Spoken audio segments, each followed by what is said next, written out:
Assalamualaikum warahmatullahi wabarakatuh. Pada kesempatan kali ini, kami akan mempresentasikan materi kami yang berjudul Patofisiologi, Defisiensi Vitamin dan Mineral. Pertama-tama, marilah saya perkenalkan anggota-anggota dalam kelompok ini. Yang pertama adalah Alvina Damayanti, NIM-nya 192101103. Yang kedua adalah saya sendiri, Indodi Putrawasono, NIM saya 192101112. Dan yang ketiga adalah Karisma Koridatul Kabibah, yang NIM-nya adalah 192101121.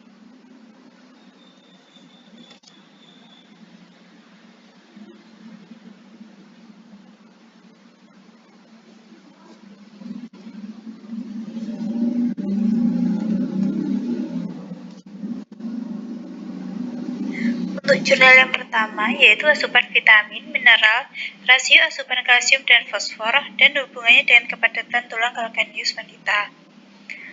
Pendahuluannya yaitu osteoporosis didefinisikan sebagai kepadatan mineral tulang ataupun mineral density atau BMD yang lebih dari minus 25 SD di bawah rata-rata. Menurut penelitian Badan Penelitian dan Pengembangan atau Litbang, Departemen Kesehatan RI tahun 2005, 1 dari 3 wanita dan 1 dari 5 pria memiliki kecenderungan menderita osteoporosis. Penelitian yang dilakukan di Afrika Selatan dan di UK menyimpulkan bahwa untuk membentuk tulang yang sehat dibutuhkan zat gizi penting lainnya. Zat-zat gizi tersebut terdiri dari vitamin dan mineral antara lain magnesium, fluor, seng, tembaga, boron, mangan, fosfor, kalium, vitamin A, D, K, dan C. Faktor lain yang juga berpengaruh terhadap pembentukan tulang yang sehat adalah rasio asupan kalsium dan fosfor.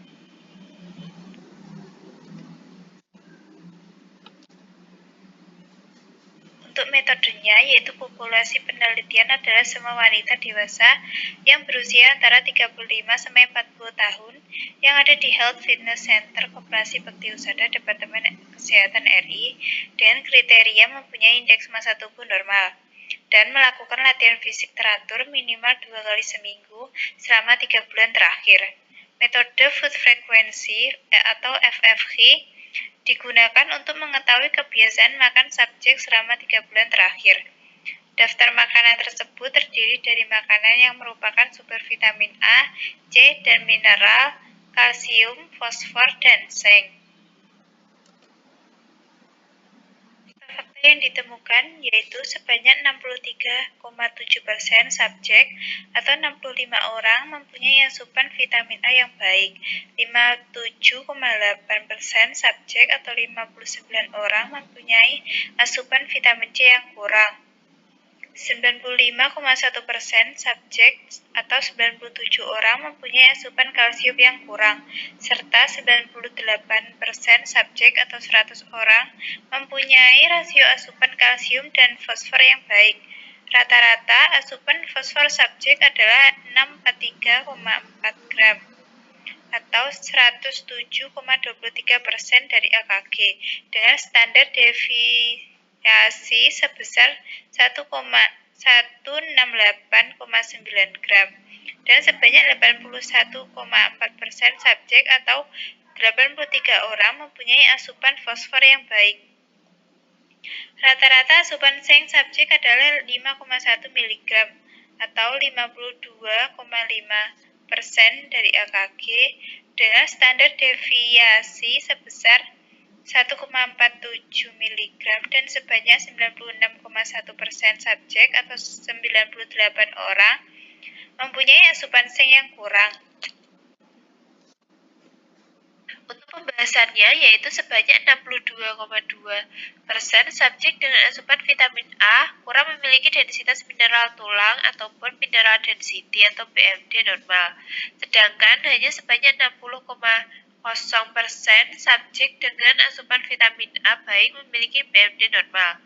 Kemudian sebanyak 61% subjek dengan asupan vitamin C kurang memiliki BMD normal, sedangkan subjek dengan asupan vitamin C baik hanya 60,5% yang memiliki BMD normal. Kemudian terdapat 41,2% subjek dengan asupan kalsium tidak baik memiliki BMD tidak normal.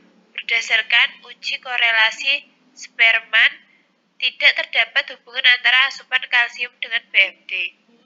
Dan yang terakhir, yaitu sebanyak 63,9% subjek dengan asupan fosfor baik memiliki BMD yang normal, sedangkan subjek dengan asupan fosfor kurang hanya sebanyak 47,4% yang memiliki BMD normal. Selanjutnya, sebanyak 75% subjek dengan asupan seng baik memiliki BMD normal, sedangkan pada subjek dengan asupan seng kurang hanya 60,2% yang memiliki BMD normal. Berdasarkan hasil analisis, dapat ditarik kesimpulan bahwa tidak terdapat hubungan yang signifikan antara asupan vitamin A, vitamin C, dan kalsium, fosfor, seng, serta rasio asupan kalsium dan fosfor dengan BMD. Kardiomiopati adalah suatu kelainan miokardial di mana otot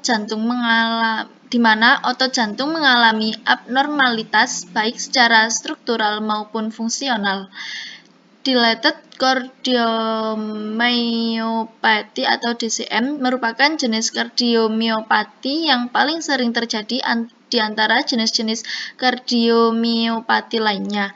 Pada DCM terjadi dilatasi ventrikel kiri dan atau ventrikel kanan jantung yang disertai disfungsi sistolik dan diastolik.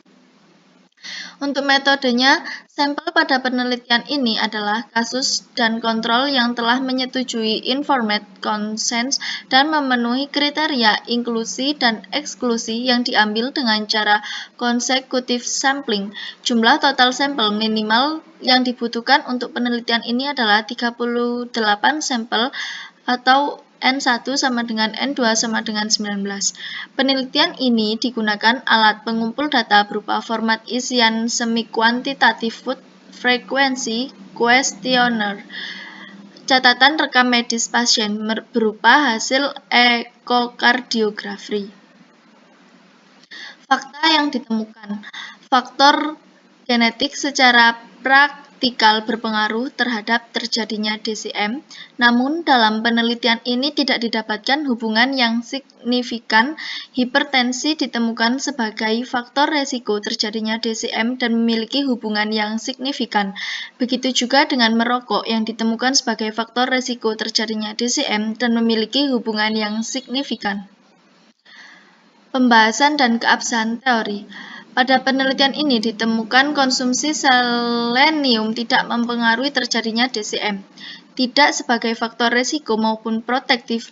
Beberapa studi mengemukakan bahwa defisiensi selenium berhubungan secara signifikan dengan penyakit Keshan dengan ditemukannya kadar selenium serum yang rendah pada penderita.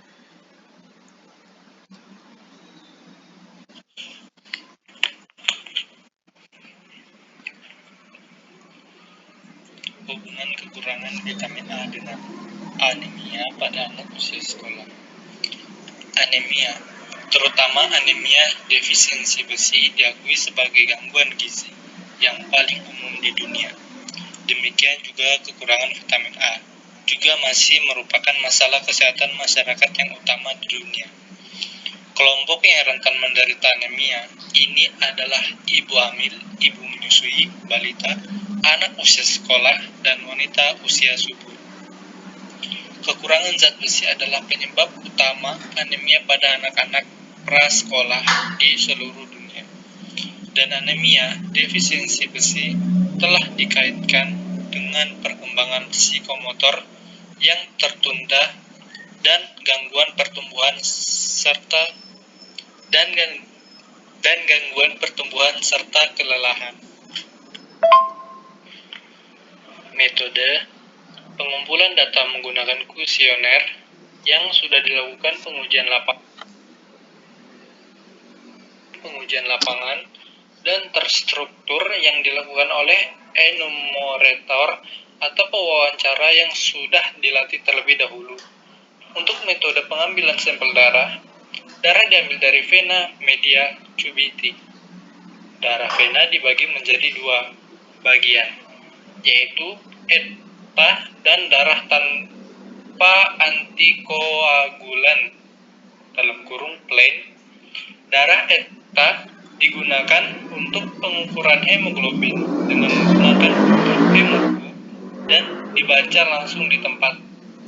Darah tanpa antikoagulan dimasukkan dalam vacuum untuk dilakukan sentrifuge. Fakta yang ditemukan. Pada penelitian ini didapatkan prevalensi anemia pada anak usia sekolah sebesar 14,5%, sedangkan prevalensi kekurangan vitamin A sebesar 0,9%.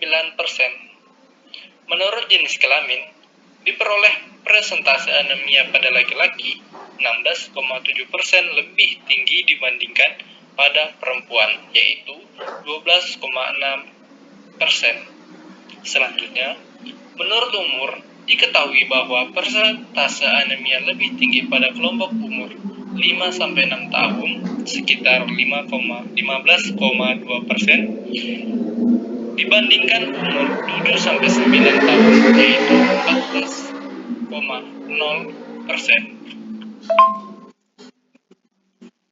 Pembahasan dan keabsahan teori. Penelitian kurang vitamin A lebih banyak dilakukan pada anak balita dan tidak ada penelitian dilakukan pada anak usia sekolah. Pada anak balita, prevalensi tahun 1992 dengan tanda bercak bitot telah menurun menjadi 0,33%, walaupun masih sekitar 50% mempunyai kadar serum retinol di bawah 20. Sekian presentasi yang dapat kelompok kami sampaikan. Apabila terdapat kekeliruan dalam pengucapan dan penyampaian materi, kami mohon maaf. Kurang lebihnya mohon dimaafkan. Wassalamualaikum warahmatullahi wabarakatuh.